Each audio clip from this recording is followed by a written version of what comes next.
Hi, everyone. I'm Sandra, a 33-year-old marketing executive at Thompson & Partners. Today, I want to share how I escaped my toxic in-laws and rebuilt my life. Trust me, you'll want to stick around for the ending. 2 years ago, I thought I found my fairy tale. I met Jack Bennett at the annual Children's Hospital Charity Gala. Charming, successful, and seemingly aligned with my values, Jack swept me off my feet. Our whirlwind romance was a dream. Fancy dinners, surprise weekend getaways, and within 6 months, we were married. "You're exactly what this family needs, dear," his mother, Linda, gushed during my first dinner with the Bennetts. Someone bright and modern to shake things up. She welcomed me warmly, offering advice on family dynamics and always wearing a pleasant smile. But then there was Robert Bennett, Jack's father, a wealthy real estate mogul who ran his family like one of his businesses. From the start, his views were clear. "A working wife in our family?" He scoffed during our first meeting. "Jack, shouldn't you be making enough to support her?" "Dad, times have changed," Jack defended, though his voice wavered. "Sandra's career is important to her." Jack's sister Sarah and her husband Tom tried to warn me during our engagement party. "Sandra, you seem great, but you need to know what you're getting into," Sarah whispered. "Dad's controlling, especially with money." "He almost sabotaged my startup," Tom added. "Thought it would take too much attention away from the family business." I dismissed their concerns. I had my own life, my own career, and my best friends, Emma and David, who kept me grounded. "Girl, your father-in-law gives me the creeps," Emma said one day over sushi. "The way he grilled you about your Nordstrom purchases at dinner? Red flag." "He's just showing interest," I replied, though I was starting to see those red flags myself. Weekly dinners at the Bennett mansion became a battleground.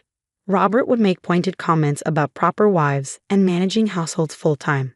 "By the way, Sandra, I noticed you bought a new car," he announced one evening. "Don't you think that's a bit extravagant for someone in your position?"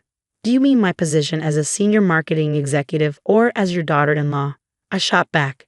Jack, as usual, avoided eye contact, focusing intently on his mashed potatoes. Linda would try to mediate, her smile strained as she glanced at Robert for approval before speaking. "We're just looking out for your best interests," Robert would say, his smile never reaching his eyes. After these dinners, Jack and I would drive home in silence. "He means well," Jack would finally murmur. "That's just how Dad shows he cares." But I couldn't shake the feeling that I'd married into something far more complicated than I'd imagined. It all came to a head during a family dinner last month. I had just received a major promotion, and Linda insisted on celebrating with my favorite lasagna, despite Robert's disapproval. "I suppose even little achievements deserve recognition," Robert sneered, pushing his plate away. "Though real success comes from building something lasting, like my empire." "My marketing campaign increased client revenue by 40%, I countered. "That seems pretty lasting to me." His face turned red.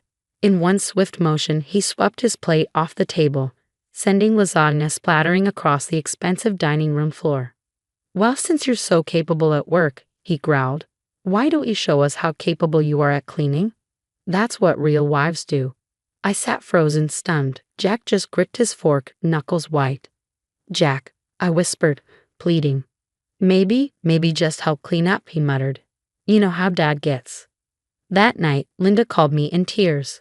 "I'm so sorry, dear," she sobbed. He's not usually like this." "Actually, he is," Sarah interrupted during our emergency coffee meetup the next morning. Her voice was sharp, her expression grim. "Remember my first husband? Dad basically orchestrated our divorce because he didn't fit the Bennett image. And that's not even the worst part." She pulled out her phone, scrolling quickly. "Tom found something in the company records," she said, pushing the screen toward me. "Dad's been moving money around, including from your joint accounts with Jack." My hands shook as I opened my banking app. Sure enough, large sums had been withdrawn and invested in Robert's projects, all authorized by Jack. "Why did you tell me?" I confronted Jack that evening, holding out the evidence. "Dad knows what he's doing with money," Jack said defensively. "He's just protecting our future by stealing from us." "It's not stealing if it's family," he replied, parroting his father's words like a dutiful son. The next blow came from Emma at work. "Sandra, you need to see this," she said, pulling me into a conference room. She showed me an email thread between Robert and our company's board members. In the messages, Robert questioned my stability and suitability for leadership. He's been reaching out to your major clients too, David added, his tone furious, undermining your projects. I confronted Jack again. Dad's just protective of the family reputation, he said with a shrug. Maybe if you tried harder to fit in. Fit in? Like your mother, afraid to breathe without his permission. Don't talk about my family like that, Jack snapped. Our family, Jack. I'm your wife. Then act like it. The chasm between us widened. Jack spent more time at his parents' house while I threw myself into work. But Robert's influence reached everywhere. Clients began pulling out, citing vague leadership concerns. My hands are tied, my boss said in a closed-door meeting. Your father-in-law's been busy. Desperate, I called Sarah. How did you survive this? I sobbed. I didn't, she admitted. Not until I stopped trying to please him. But Sandra, this goes beyond family drama. Tom found evidence that Dad's been using company funds to bribe city officials. He's running a criminal empire. The next weeks were a whirlwind. Tom unearthed more damning documents, transactions linking Robert to shell companies, money laundering, and fraud. I started keeping meticulous records of every interaction, every email, every comment, every suspicious bank transfer. One afternoon, I found Linda alone in the garden, her hands trembling as she tended to the flowers. I should have warned you, she whispered. 40 years of this. He controls everything, my credit cards, my phone, even my mother's nursing home payments. I tried to leave once, back in '95. He threatened to ruin my brother's business. The final blow came when I checked my personal account, the one I had long before marrying Jack. Nearly $50,000 was gone. I gave Dad access, Jack admitted when I confronted him again. He said it was for our future. For the family? I laughed bitterly. Jack, we're not the Rockefellers. We're victims of your father's ego. Everything erupted at the next family dinner. Robert was in the middle of boasting about his latest development project when I cut in. Like how you sacrificed my savings, I said, or Linda's inheritance, or the city contracts you bribed officials for. The room went silent. Robert's face darkened. You ungrateful little. I have proof, I interrupted, meeting his glare. Every transaction, every bribe, every threat. Jack, Robert barked. Control your wife. I turned to Jack, my heart pounding.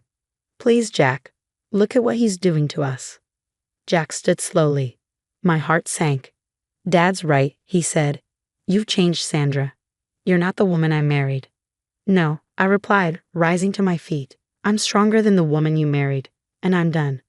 If you walk out that door, Robert growled, you'll have nothing. I'll make sure of it. Actually, Tom said, stepping forward, she has everything. Copies of all the documents, bank records, witness statements. You betray family, Robert sputtered. No, Sarah said coldly. We're protecting family from you. I walked out of the Bennett mansion that night for the last time. Emma and David were waiting outside, my belongings already packed in their car. I filed for divorce this morning, I told them as we drove away. What about all the evidence? Emma asked. I smiled for the first time in weeks. Oh, I have plans for that. Robert wants to play games. Let's play. 6 months later, I sat in my new corner office, sipping coffee as I watched Robert's empire crumble in real time on CNBC. Breaking news. Bennett Real Estate under federal investigation. My marketing skills had come in handy, not for covering up scandals like Robert had hoped, but for rebuilding my career. I started my own consulting firm, focusing on ethical business practices. The irony wasn't lost on me, turning the lessons learned from Robert's corrupt empire into a foundation for integrity. Did you see the news? Sarah called, her voice electric with excitement. Mom finally did it. She filed for divorce. Linda had called me just last week, her voice stronger than I'd ever heard it. You showed me it was possible to start over, she'd said. I hired a lawyer. I'm taking half of everything. My phone buzzed with another text, this time from Jack. Baby, please, Dad's company is falling apart. He's not himself. We need you back. I deleted it without responding. Last I heard, Jack had been fired from 3 jobs after word got out about his role in Daddy's schemes. The evidence Tom and I had uncovered was damning. Fake companies, embezzled funds, and decades of fraud, all exposed. Robert's carefully curated reputation crumbled faster than his bank accounts. "Miss Carson, your 2 o'clock is here," my assistant said, poking her head into my office. "Mrs. Bennett?" I asked. "Miss Linda Matthews now," she corrected with a smile. Linda looked years younger as she stepped into my office. She sat across from me, her posture poised and her eyes bright. "I never thought I'd be starting over at 60, she said. "But here I am. Will you help me sort out my finances?" "Of course," I replied warmly. "That's what family does, real family." Later that evening, I joined my family for our weekly dinner. It was nothing like those tense nights at the Bennett mansion. Around the table, Sarah, Tom, Emma, and David raised their glasses. "To karma," Emma toasted, grinning. "To freedom," Linda added, her smile radiant. My phone lit up with a news alert. Bennett Real Estate CEO Robert Bennett faces criminal charges. I glanced outside where the sun was setting, painting the sky in rich hues of orange and pink. My new campaign had launched a rave reviews. My firm was thriving. Next week, I was scheduled to speak at a women's empowerment conference about financial independence and resilience. "You know," Linda said as we strolled to grab dessert, "I wasted 40 years being afraid. You saved me from wasting 40 more." I squeezed her hand, my heart full. Robert had tried to destroy me, but instead he'd made me stronger. He thought family was about control. He never understood that real family is about love. And love, unlike his empire, was something he couldn't corrupt. What would you do if you discovered your spouse was helping their parents steal your savings? Would you try to save the marriage or, like me, recognize the betrayal as too deep to forgive? Share your thoughts in the comments below.